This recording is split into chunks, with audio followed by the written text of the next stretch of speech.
श्री स्वामी समर्थ. अनंत कोटी ब्रह्मांड नायक राजाधिराज योगीराज श्री स्वामी समर्थ महाराज की जय. अनंत कोटी ब्रह्मांड नायक राजाधिराज योगीराज श्री स्वामी समर्थ महाराज की जय. आपण सर्वप्रथम आपण नित्यसेवा करण्याच्या अगोदर आपण स्वामी महाराजांना आपण आसन घ्यायचं आहे. आणि हे नित्यसेवेचे पुस्तक आहे. तर हे नित्यसेवेचे पुस्तकांनी आपण ही नित्यसेवा करायची असते. तर सर्वप्रथम आपण बसायला आसन घ्यायचं आहे आणि प्रथम मुजरा करायचा आहे. त्यानंतर स्वामी ह्या जे नित्यसेवेचं पुस्तक स्तोत्र आणि मंत्राचं पुस्तक असतं त्यामध्ये आपण हे पाहू शकता की स्वामी महाराजांचे हे पुस्तक आहे. तर हे आपल्याला दिंडोरी प्रणित केंद्रानुसार आपल्याला कोणत्याही केंद्रामध्ये मिळून जाते. ह्यामध्ये सर्व स्तोत्रमंत्र आहेत. आपण नित्यसेवा करण्याच्या अगोदर सर्वप्रथम आपण स्वामी स्तवन एक वेळ आपण वाचून घ्यायचं असतं. कोणतीही स्वामींची सेवा करायची असेल तर आपल्याला सर्वप्रथम आपण स्वामी स्तवन वाचून घ्यायचं आहे. आणि त्यानंतर मग आपण नित्यसेवा म्हणजे आपण एक माळ जप किंवा 11 माळी, शक्यतो 11 माळीचं करावा, जेणेकरून आपल्याला सर्व ह्याचे आपल्याला पुण्य प्राप्त होते. मग हे 11 माळी करण्यापाठीमागे पण आपल्याला रिझन आहे, म्हणून हे 11 माळी कराव्यात. तर 11 माळी आपण करून घ्यायच्या आहेत.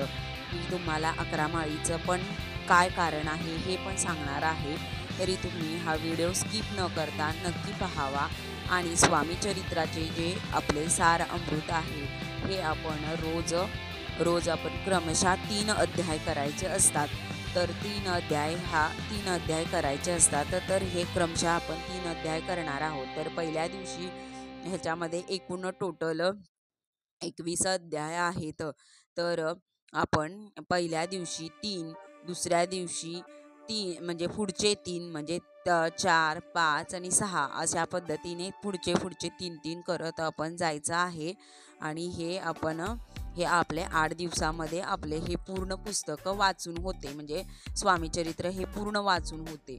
मग आपण हे अशा प्रमाणे वाचून घ्यायचं आहे. तर 3 अध्यायच का वाचावेत, तर एक असतो तो आपला भूतकाळासाठी, दुसरा असतो तो आपल्या वर्तमान काळासाठी आणि तिसरा असतो तो आपण भविष्य काळासाठी. असे रोज क्रमशः 3 अध्याय आपण वाचून घ्यायचे आहेत. तर बघा, ह्याच्यामध्ये आपल्याला सर्व व्यवस्थित अध्याय वगैरे दिलेले आहेत. तर हे मराठीमध्ये असून सर्वांना वाचता येईल अशा साध्या सोप्या भाषेत आहेत. जर तुम्हाला असं वाचायला वगैरे येत नसेल मराठी, तर आपण माझ्या यूट्यूब चॅनलवर क्रमशः अध्याय पण टाकलेले आहेत मी, ते तुम्ही लावून ऐकूही शकता, जेणेकरून तुमचीही नित्यसेवा घडेल. आणि मग अशी नित्यसेवा आपण दररोज करायची आहे. आणि नित्यसेवा केल्याने आपण स्वामींच्या खूप जवळ जातो. तर हे आपण करून घ्यायचे आहे. हे बघा, सर्व मराठीमध्येच आहे हे. आणि आपण असे हे जे आपल्याला स्वामी चरित्र सारामृत आहे हे केंद्राच्या आपल्या दुकानामध्ये मिळून जाते. आणि हे मराठीत असल्यामुळे खूपच सगळ्यांना सोयीस्कर आहे वाचण्यासाठी.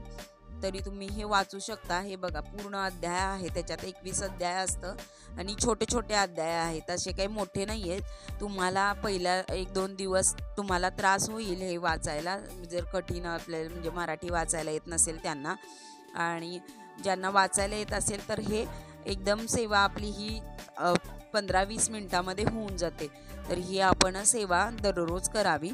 श्री स्वामी समर्थ. आणि जे 11 माळी आहेत त्याचं पण मी तुम्हाला कारण सांगणार आहे. तर 11 माळी जे असतात, तर पहिली तर स्वामी चरित्र सार अमृताचे क्रमशः आपल्याला नित्यसेवेमध्ये 3 अध्याय हे वाचायचे असतात. तर 3 अध्यायच का बरं वाचायचे असतात, तर आपलं जे पहिला जो अध्याय आहे तो आपले पूर्व आपण कुकर्म जे केलेले असतात ते नष्ट होण्यासाठी आपण वाचायचं आहे. आणि दुसरा जे असतो तो वर्तमान काळामध्ये सद्बुद्धी व चांगले कर्म घडवण्यासाठी आपण करायचा असतो. आणि तिसरा जो असतो तो आपले भविष्य उज्ज्वल होण्यासाठी करायचा असतो आपण अध्याय. आणि त्यानंतर हे 11 जे माळी आहेत त्या 11 माळीच का बरं करायच्या असतात, तर त्याच्या पाठीमागेही खूप मोठा रिझन आहे, म्हणून ते आपण 11 माळी करायचं असतो. तर 11 माळी करून आपण हे 11 माळी जप का बरं करायचा असतो, तर त्याच्या पाठीमागे पण कारण आहे. तर 11 माळी हा पहिला जो आपण असतो, पहिली जी माळ असते ती आपण ही गुरु गुरूंसाठी आपण अर्पण करतो. दुसरी जी असते ते आपल्या मातेसाठी, तिसरी पित्यासाठी आणि चौथी जी असते ती पितरांसाठी असते. आणि 5वी जी असते ते काम, 6वी क्रोध, 7वी लोभ, 8वी मोह, 9वी मद आणि 10वी मत्सर आणि 11वी जी माळ असते ती आपल्या स्वतःसाठी असते. कारण आपली पायरी ही 11वी आहे. गुरुपासून अनुक्रम प्रत्येक माळ त्यांच्या चरणी अर्पण करत जावी लागते आणि त्यानंतरच आपले काम होते.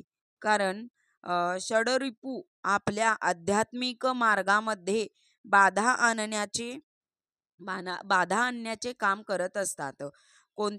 कोणी सेवेमध्ये कोणी सेवेमध्ये जवळचा मार्ग काढत असतात म्हणून काम होत नाही.